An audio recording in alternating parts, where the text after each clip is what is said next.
Assalamualaikum anak soleh-soleha 4 Zaid. Masih semangat ya untuk menyaksikan materi tematik selanjutnya.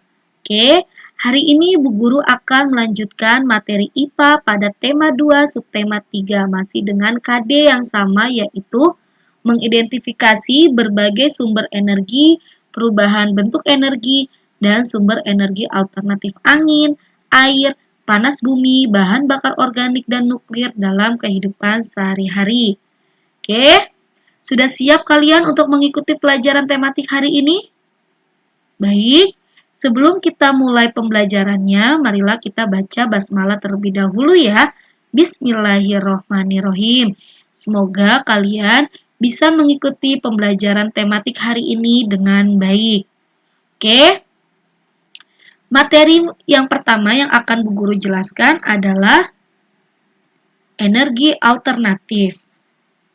Nah, banyak sumber energi yang disediakan oleh Tuhan Yang Maha Esa untuk keberlangsungan hidup manusia di dunia. Dari berbagai jenis sumber energi tersebut, ada yang bisa diperbarui, tetapi ada juga yang tidak bisa diperbarui. Salah satu sumber energi yang tidak dapat diperbarui adalah bahan bakar minyak yang berasal dari fosil.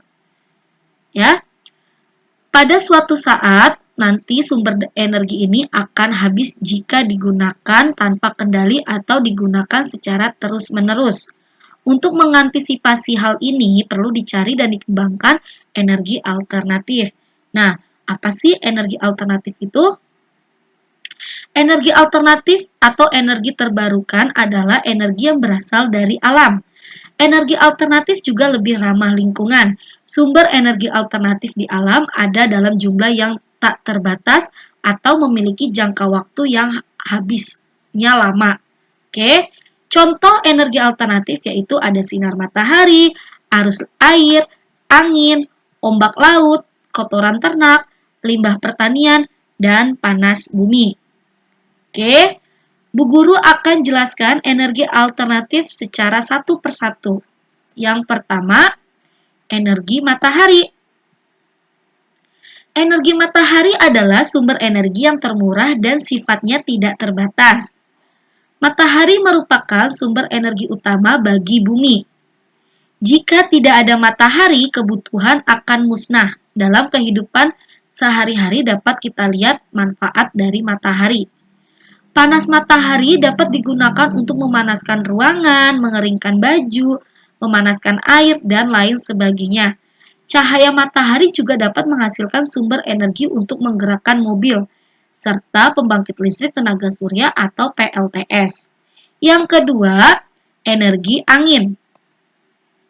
Energi angin menyimpan energi, jadi angin juga termasuk sumber energi ya. Manusia telah memanfaatkan energi angin sejak dahulu kala. Misalnya untuk menggerakkan perahu, layang-layang, dan kincir angin. Saat ini, angin juga dimanfaatkan untuk membangkitkan energi listrik melalui alat yang disebut aerogenerator, tetapi masih terbatas pada negara-negara tertentu saja. Oke, angin dapat memutar baling-baling pada kincir, pembangkit listrik tenaga angin atau bayu. Nah, energi angin juga bisa menghasilkan listrik ya. Yang ketiga, energi air.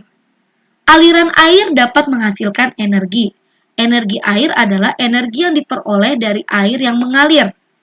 Aliran air yang sangat deras dapat digunakan untuk menggerakkan turbin pada pusat pembangkit energi listrik. Semakin deras aliran air, maka semakin besar listrik yang dihasilkan. Aliran air atau arus air dimanfaatkan untuk pembangkit listrik tenaga air atau yang biasa kita sebut PLTA. Putaran kincir air yang dihasilkan turbin dapat menggerakkan generator listrik sehingga energi listrik dapat dihasilkan. Selanjutnya, bahan bakar bio. Energi bahan bakar bio merupakan energi yang berasal dari makhluk hidup, baik dari tumbuhan maupun dari hewan. Bahan bakar bio dari tumbuhan diantaranya tumbuhan berbiji yang mengandung minyak, misalnya bunga matahari, tumbuhan jarak, kelapa sawit, kacang tanah, dan kedelai. Minyak yang dihasilkan biasanya digunakan sebagai campuran solar untuk menjalankan mesin diesel sehingga disebut biodiesel. Adapun singkong, jagung, dan sagu dapat diubah menjadi biotanol. Biotanol dapat menggantikan penggunaan bensin atau premium. Selanjutnya, bahan bakar bio juga dapat dari kotoran hewan. Bahan bakar tersebut dikenal dengan nama biogas. Oke, yang kelima, energi panas bumi. Energi panas bumi disebut juga energi geotermal. Energi panas bumi atau energi geotermal adalah energi yang berasal dari panas yang tersimpan di bawah permukaan bumi. Pengembangan energi geotermal saat ini hanya layak di daerah dekat lempeng tektonik.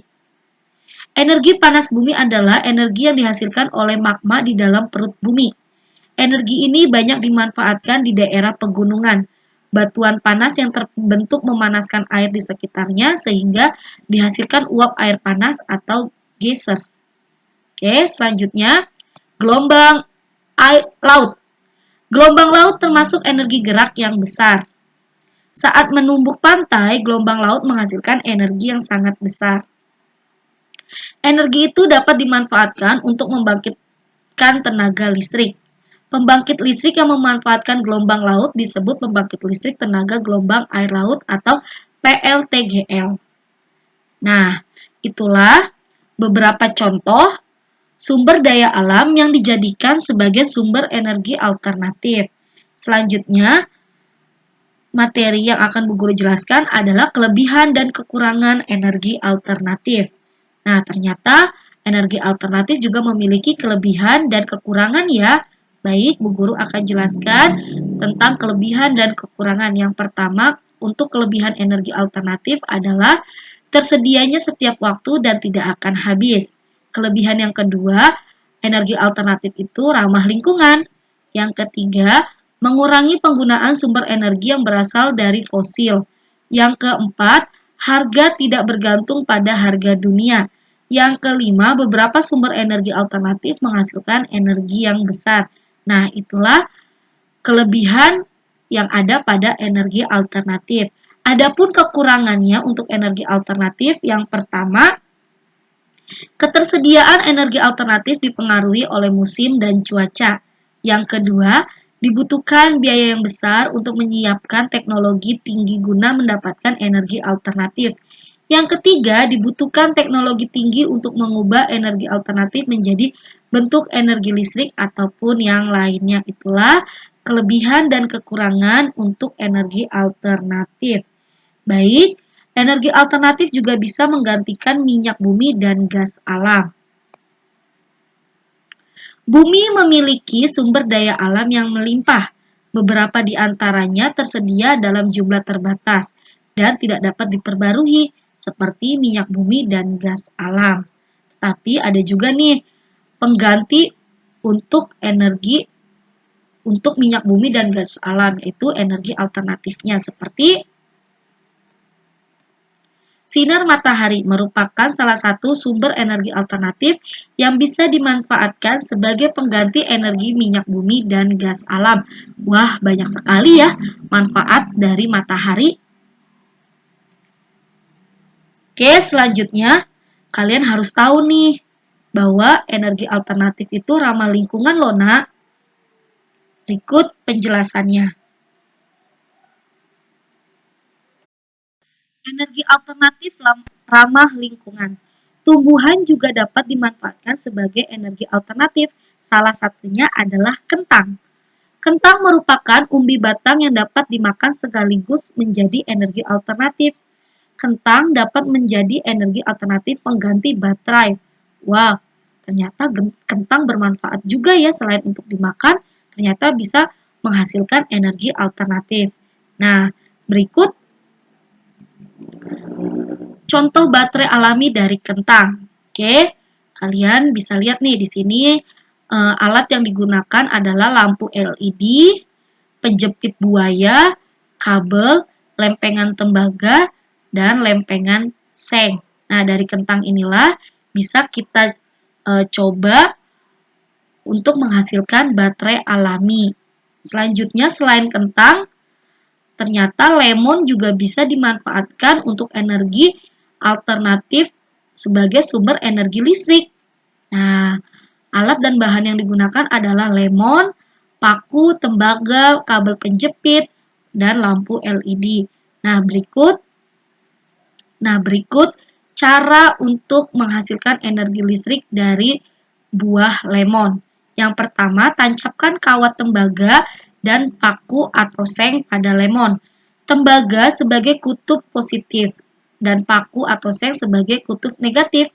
Hubungkan kedua kutub tersebut dengan kabel penjepit. Yang ketiga, buatlah rangkaian dengan menghubungkan kabel penjepit. Perhatikan kutub positif dan negatif pada kabel yang sudah terhubung.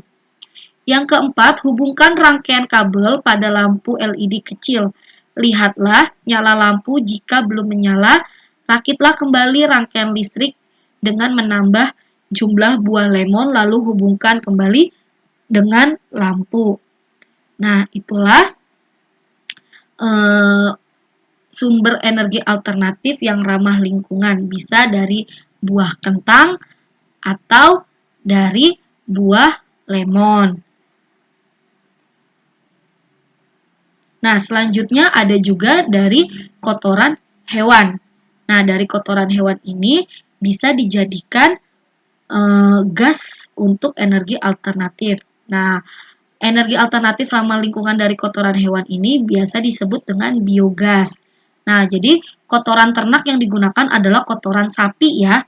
Kemudian kotoran sapi tersebut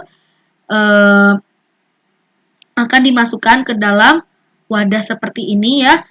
Dan pembusukan kotoran akan menghasilkan gas metana. Gas metana ini digunakan untuk pembakaran. Uap panas dari pembakaran digunakan untuk memutar turbin generator listrik. Kemudian energi listrik bisa dihasilkan dari kotoran ternak. Jadi banyak sekali ya langkah-langkah menggunakan kotoran hewan agar bisa menghasilkan listrik. Bisa juga kotoran hewan digunakan untuk pengganti gas. Oke. Alhamdulillah, materi hari ini mengenai energi alternatif sudah selesai. Semoga apa yang Bu Guru sampaikan dapat dipahami oleh kalian semua ya, Nak. Tetap semangat untuk kalian semua dan selalu jaga kesehatan. Oke. Hari ini tidak ada tugas untuk materi IPA. Terima kasih kalian sudah menyimak video pembelajaran hari ini dengan baik. Bu Guru akhiri. Assalamualaikum warahmatullahi wabarakatuh.